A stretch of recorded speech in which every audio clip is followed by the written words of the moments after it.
Sveiki. Taigi, vaizdo įrašo pradžioje noriu pasakyti, kad atsiprašau, kad nėra stabilizacijos ir kad toliau jūs matysite tokį drebantį vaizdą, nes aš nepastebėjau, kad mano kamera yra išjungtas tas stabilizatorius, dėl to atsiprašau, bet svarbiausia, kad jūs girdėsite, ką aš kalbėsiu. Sveiki, mėlyjeji, aš pradedu šiandien šitą vaizdo įrašą visai kitaip, ne iš savo ofiso, o iš namų. Turbūt jau visi žinote, nes šita žinia turbūt aplėkė aplink pasaulį, kad Ispanijoje nėra ryšio, interneto ir elektros. 3 būtiniausių dalykų nėra. Ir jau dabar 5 valandos, kai nieko nėra. Nieko visiškai, galite matyti taip, kad nėra ryšio visiškai. Nežinau, kada kažkas atsistatys. Vėl kažkas atsitinka čia Ispanijoje.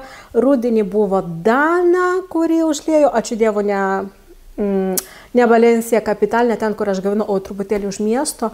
O dabar visa Ispanija neturi nieko. Beje, aš jau buvau centre nuėjus ir ten kartais keliom minutėm visgi įsijungia internetas, bet labai trumpam. Aš tik savo mamai pranešiau, nes mama nieko nežinojo, kad nėra ryšio, nėra. Ten centre, vadinasi, centras yra 1,5 kilometro nuo mano namų ir va čia nei minutį neatsiranda ryšys, o centre nors porą minučių kartais atsiranda ryšys ir aš mamai pasakiau. Ir viskas. Ir iš tikrųjų žmonės nepanikuoja, žmonės pakankamai ramiai elgiasi. Žinoma, eilės didelis buvo link bankomato, nes kortelėmis neatsiskaitysi visiškai. Ir žinoma, tie žmonės, kurie neturi visiškai grinųjų, tai jie pataikė stipriai. Tai žiūrėsime, kaip bus ir kada viskas atsistatys. Vat, kaip galite matyti, netgi šviesoforas irgi neveikia, nedirba, nors visi labai gražiai elgiasi, mašinos, jeigu mato žmonės praleidžia, čia maža sankryža, bet čia praleidžia visus, bet kai kuriuose stovi policija. Kaip matote, žmonės nepanikuoja ir šviesoforai čia nestovi. Šitame irgi nėra kontrolieriaus policininko, bet kaip matote, atsiprašau, gal jums labai blogai girdisi dėl vėjo, bet noriu parodyti, kaip yra. Ten, kur didesnios sankryžos, ten taip stovi. O kur mažesnė kaip šita sankryža, tai jau čia nėra. Kur yra visi žmonės? Iš tikrųjų labai daug parke. Važinėjančių, gulinčių, darančius pikniką, iš to, kad turi, nes nieko negali paruošti. Jeigu tik turi konservą arba kažką jau padarytų. Iš tikrųjų labai daug žmonių parke, jau šilta pas mus. Ir iš tikrųjų žmonės ramiai viską žiūri, nepanikuoja, kaip matote. Visi eina atsipalaidavę. Ispanija. O čia va žmonės. Galite matyti, kaip daug. Jau toma el sol, taip jau deginasi kai kurie. Viskas ramu. O centre žmonės stovėjo į bankomatus, bet negalėjo nieko išsiimti, nes bankomatai juk irgi nedirba. Taip pat labai daug žmonių visokias panaderijas, kepyklėlės. Taip, ten, kur jau yra padarytas maistas, padarytos įvairios bandelės tokio pobūdžio. Žiūrėsime, kada viskas stabilizuosis. Ir šiandien, kai jau pirmą kartą buvau nuėjus į centrą, kai tik viskas atsitiko, kai tik reikėjo išeiti iš namų, tai aš žinoma nežinojau, kad tai antiek didelis įvykis, tai aš klausinėjau žmonių, ar jie turi interneto ryšį, ar jie iš vis turi kovertūrą, tai yra ryšys, kad tu galėtum skambinti. Ir kažkas sakė, kad jo, turėjau ten centre. Ir sako, jo, tikrai centre, sako, jo, ten porą minučių buvo atsiradę. Ir sako, tai atsitiko ir Portugalijoje, ir Prancūzijoje. Ir aš tokia, ką, tikrai, netgi ten, wow. Dėl to tikrai labai didelis įvykis su dukra. Dabar eisime pasivaikščioti truputėlį, pasižiūrėti, kas kaip vyksta, kaip žmonių.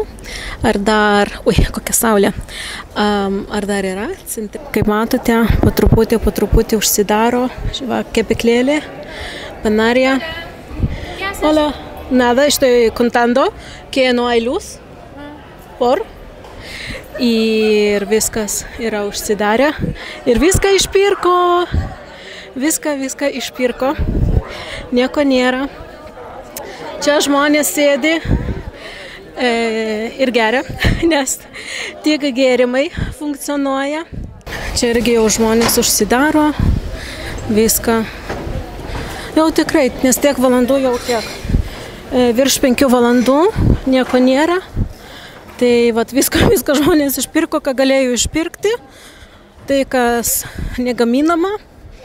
Ir viskas žmonės jau užsidaro, nes nėra ko laukti, nes nežinia, kada viskas atsidarys. Pavyzdžiui, šitos parduotuvės drabužių irgi jos užsidarė beveik iš karto, kai tik tai atsitiko, išvarė visus žmonės, nes žinoma, prasidės robos. Tai būtų vogimai, ne? Žmonės pradėtų vogti. Tai dėl to užsidarė visus parduotuvės. Išvarė visus žmonės ir kai kurie mačiau, kad sėdi laukia, taip darbuotojai kažkokių parduotuvių, bet kai kurie tiesiog paima ir eina namo, nes laukti nežinia, kas bus.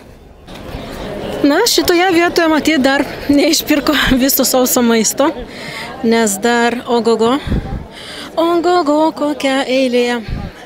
Į vieną, ten, į kitą, visur stovi eilės. Žmonės nori pirkti. O čia mes matome, kad tramvajus važiavo ir nedavažiavo, sustojo. Ir dabar visai nebaisu prie jo būti taip šalia. Ir iš tikrųjų čia tai visi tramvajai, ne tik Valensijos, bet visų 3 šalių. O ir metro juk irgi, bet įdomu. Taip pagalvoja, kad metro, jeigu tarp stotelių važiavo, sustojo tai kaip žmonės.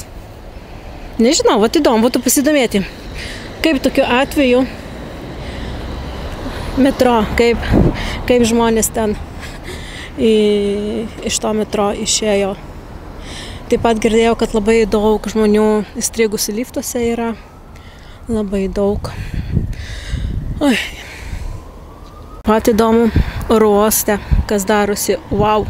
Negaliu net įsivaizduoti, kas dabar oro uostuose. Dabar jau visas 6 valandas visose oro uostuose. Wow. Ten turbūt tokia košė, toks nesusipratimas. Manau, porą dienų žiniose mes galėsime skaityti tik vieną žinią. Tai, kas atsitiko, nes čia yra tikrai neįtikėtina. Šviesa atsirado 8:15 vakaro ir po pusvalandžio be 5:09 atsirado taip pat ir ryšys su Wi-Fi. Nes nors elektra buvo, bet Wi-Fi'aus dar nebuvo. Ir dabar tai prisijungia, tai atsijungia, nes aš kalbėjausi telefonu ir man pum ir atsijungia visiškai. Tai nežinau, kas atsitiko, kas buvo, kokios būtent šalys, aš nieko neskaičiau, visko pasidomėsiu ir žiniose už balandį būtinai apie viską papasakosiu. Taigi galite sekti mano kanalą, kad nepraleisti jokio vaizdo įrašo sekantis. Arba dar vienas, žiūrėsime kaip išeis, bus apie žinias. Tai ir pat dabar yra ruošiamas dar vienas vaizdo įrašas apie 40 pačių svarbiausių veiksmažodžių ispanų kalboje. Tai jau jūsų laukia vaizdo įrašai. Prenumeruokite mano kanalą, neužmirškite apie laiką, apie man patinka. Man bus labai malonu, bet to YouTube algoritmai tai reikalauja. Nieko negaliu tai padaryti. Tikiuosi, toks dalykas daugiau nebepasikartos. Žiūrėsime, kas tai buvo, kodėl taip atsitiko. Bet apie visą tai detaliau jau žiniose. O aš atsisveikinu y nos vemos en otro video. Adiós!